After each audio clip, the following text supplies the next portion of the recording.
ప్రజలారా, వెలుగుమట్ల బాధితులకు న్యాయం జరగాలని, ఎక్కడైతే ఇళ్లని కూల్చివేశారో అదే స్థలంలో ఇండ్లు నిర్మించాలని చెప్పేసి ఫిబ్రవరి 24వ తారీఖు నుండి సిపిఐఎంఎల్ న్యూ డెమోక్రసీ పార్టీ ఆధ్వర్యంలో వివిధ రూపాల్లో పోరాటాలని కొనసాగిస్తున్నటువంటి పరిస్థితి.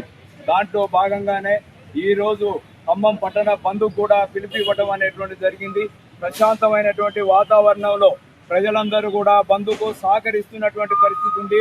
సిపిఐఎంఎల్ న్యూ డెమోక్రసీ తీసుకున్నటువంటి నిర్ణయం ఏదైతే ఉందో ఈ నిర్ణయం సరైనటువంటిదని వ్యాపార వర్గాలు, వాణిజ్య వర్గాలు, వివిధ వర్గాలకు సంబంధించినటువంటి ప్రజలందరూ కూడా శాంతియుతంగా బంద్కు సహకరిస్తున్నటువంటి పద్ధతిలో బంద్ విజయవంతం అవుతున్నటువంటి సందర్భంలో పోలీసులు బంద్ని విచ్ఛిన్నం చేయడం కోసం మమ్మల్ని అక్రమంగా అరెస్టు చేసి తీసుకొచ్చి ఖమ్మం 2 టౌన్ పోలీస్ స్టేషన్ లో నిర్బంధించడం అనేటువంటి జరిగింది.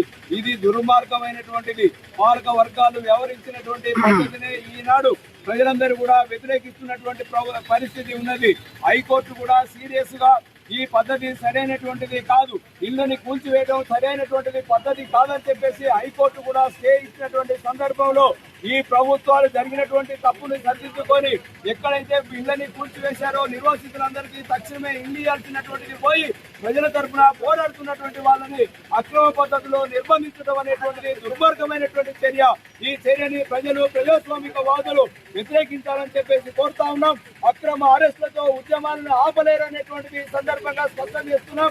వెలుగుమట్ల బాధితులకు న్యాయం జరిగేంత వరకు సిపిఐఎంఎల్ న్యూ డెమోక్రసీ పార్టీ ఆధ్వర్యంలో ఆందోళన కొనసాగిస్తామని చెప్పేసి ఈ సందర్భంగా తెలియజేయడం అనేటువంటిది జరుగుతూ ఉంది.